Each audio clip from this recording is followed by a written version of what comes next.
This video is dedicated to Bruno. I was diagnosed with autism in 2024.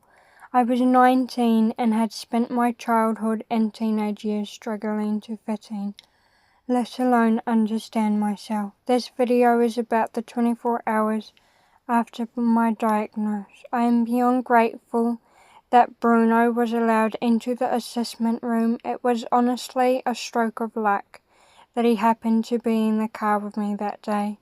I left that building with a mixture of grief, relief and rage. I had been turned away from an autism diagnosis twice before. This was my third attempt. I was incredibly lucky to finally get that appointment and receive my diagnosis, but it had been a 3-year ordeal. I had spent years advocating for myself, trying to get someone to listen to me and take my struggles seriously. Bruno and I got back into the car. I remember messaging my partner at the time. I hadn't heard from him for at least a week. Instead of curling up in the back like he normally would, Bruno chose the passenger seat. He stayed there as we drove towards the city. We had a market the next day, so we were camping overnight. Yes, this cat really can't get enough of camping. I felt numb, I felt exhausted, and at the same time, I was still crying. I didn't fully accept the diagnosis straight away. Getting a diagnosis didn't suddenly make everything make sense. It didn't erase the years of struggling, and it didn't immediately teach me how to understand myself. 2 years down the track, I know that I am autistic. I do my best to advocate for myself and I'm learning what I need, but I still have moments where I try to push through. I should catch myself trying to do more, trying to meet other people's expectations instead of accommodating my own needs. The next day, Bruno and I went about attending our market, and halfway through the market I sent a breakup message to my partner at the time.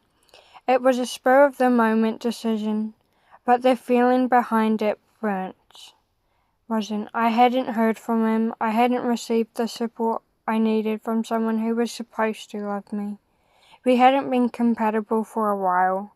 I think deep down I already knew that, but I had spent so much time trying to do better, trying to be better, and trying to live up to what I thought a relationship was supposed to look like, and I couldn't do it anymore. I had just received a life-changing diagnosis.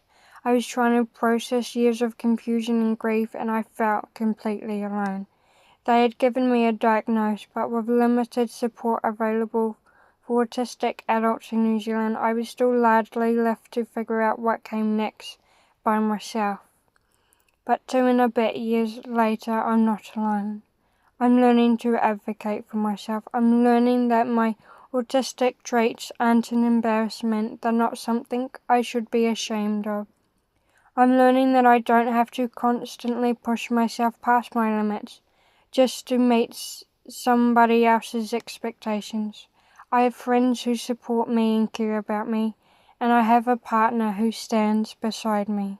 Someone who is supportive, understanding, compassionate and loving. Someone who met me where I was, rather than expecting me to become someone else first. And through all of this, Bruno has been there. The little cat who happened to be in the car on the day I got my diagnosis became part of one of the strangest, hardest and most important days of my life. So this video is dedicated to Bruno. Because sometimes when everything changes, you don't need someone to have the right words. Sometimes you just need someone sitting beside you in the passenger seat.